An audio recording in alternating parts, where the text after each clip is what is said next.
What if I told you that God once commanded one of his prophets to marry a woman who would betray him again and again? What if I told you that their marriage was meant to be a living parable of God's broken heart over his people? This isn't just a story of betrayal.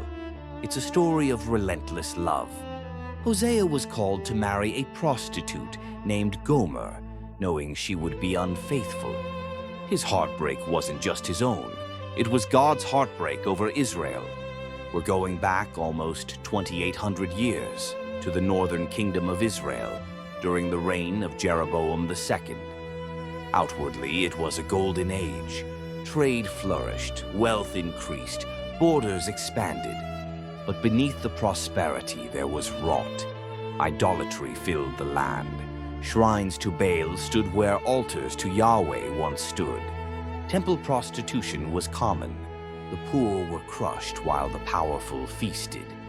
And into this world God sent Hosea, not just to speak his message, but to live it.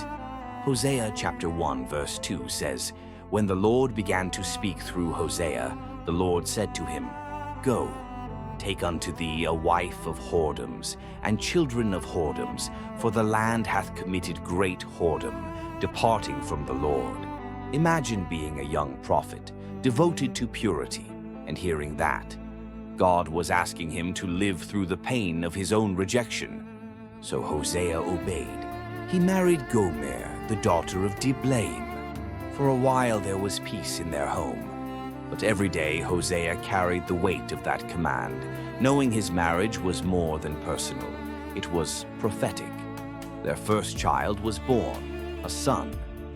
God said, "Call his name Jezreel, for yet a little while, and I will avenge the blood of Jezreel upon the house of Jehu, and will cause to cease the kingdom of Israel." Then a daughter. "Call her name Lo-Ruhamah," meaning not loved, "for I will no more have mercy upon the house of Israel." And after the daughter was weaned, another son. "Call his name Lo-Ami," meaning not my people, "for ye are not my people, and I will not be your God." Each child was a prophecy, a living warning. Every name spoken aloud was a sermon of judgment. Then the inevitable happened. Gomer began to drift. The woman Hosea loved returned to her old ways. She chased her lovers, men who promised luxury and comfort. Hosea chapter 2 verse 5 says, "I will go after my lovers, that give me my bread and my water, my wool and my flax, mine oil and my drink." But she didn't realize that all her blessings had come from God, not them. God said, "For she did not know that I gave her corn and wine and oil, and multiplied her silver and gold, which they prepared for Baal." Hosea's home grew silent. The prophet sat alone, praying for the woman who had betrayed him. And through his tears, God spoke again, not in wrath, but in love. Hosea chapter 2 verse 14 says, "Therefore, behold, I will allure her and bring her into the wilderness and speak comfortably unto her." God's voice was tender. "I will give her vineyards from thence, and the valley of Achor for a door of hope. And it shall be at that day, saith the Lord, that thou shalt call me Ishi, and shalt call me no more Bali." Even in betrayal there was grace. Even in unfaithfulness, mercy remained. Then came one of the most painful commands ever given to a prophet. Hosea chapter 3 verse 1 says, "Then said the Lord unto me, Go yet, love a woman beloved of her friend, yet an adulteress, according to the love of the Lord toward the children of Israel, who look to other gods." So Hosea searched the marketplaces and alleyways, and there she was. Gomer, the woman who had once been his bride, now a slave. Her beauty was gone, her freedom sold. The crowd jeered as the prophet stepped forward. "So I bought her to me," Hosea says, "for 15 pieces of silver, and for an homer and a half of barley." A pitiful price, but he paid it gladly. He brought her home, not as a servant, but as his wife. And he said to her, "Thou shalt abide for me many days.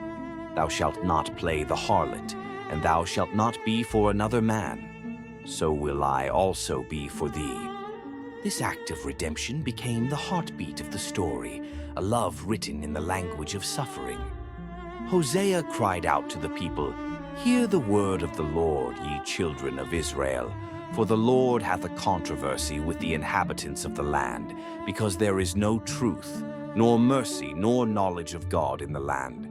He warned, "My people are destroyed for lack of knowledge." He pleaded, "Return unto the Lord thy God, for thou hast fallen by thine iniquity." Israel's sin was not ignorance, it was forgetfulness. They had forgotten who gave them life, who freed them, who loved them first. And yet, amid judgment, God's compassion still burned. Hosea chapter 11 says, "When Israel was a child, then I loved him, and called my son out of Egypt. I taught Ephraim also to go, taking them by their arms, but they knew not that I healed them. I drew them with cords of a man, with bands of love." Then God's heart breaks open. "How shall I give thee up, Ephraim? How shall I deliver thee, Israel? Mine heart is turned within me, my repentings are kindled together. I will not execute the fierceness of mine anger, for I am God and not man." It is one of the most intimate pictures of divine love in all Scripture, a God who loves too deeply to abandon his own. Hosea chapter 14 becomes God's invitation to return. "O Israel, return unto the Lord thy God, for thou hast fallen by thine iniquity. Take with you words, and turn to the Lord. Say unto him, Take away all iniquity, and receive us graciously." And then the promise, "I will heal their backsliding, I will love them freely, for mine anger is turned away from him. I will be as the dew unto Israel. He shall grow as the lily, and cast forth his roots as Lebanon. His branches shall spread, and his beauty shall be as the olive tree." The story that began with betrayal ends with restoration. The wife returns, the husband forgives, and God's covenant endures. Hosea's story is more than ancient history. It's a mirror of God's heart. God's love is relentless, even when we are unfaithful. Betrayal doesn't end God's story, it magnifies his mercy. True love requires sacrifice. Hosea paid a price to redeem Gomer, just as Christ paid the ultimate price to redeem us. Hosea's marriage was a living prophecy of God's love, a love that pursues, redeems, and restores, a love that refuses to give up even when betrayed. So where do you see yourself in this story? Are you like Hosea, called to love in the face of pain? Or like Gomer, running after false lovers that never satisfy? Hosea's message is clear. God's love is stronger than betrayal. His mercy is deeper than our unfaithfulness, and his heart still whispers to the broken, "You are my people. You are loved." God's love doesn't just endure, it redeems. Next time, we will uncover the untold story of Ehud, the left-handed assassin who delivered Israel in one of the most daring missions in the Bible. Subscribe and join us as we continue the untold stories of the Bible. If God's love could redeem an unfaithful nation, it can redeem you too. Just ask Hosea.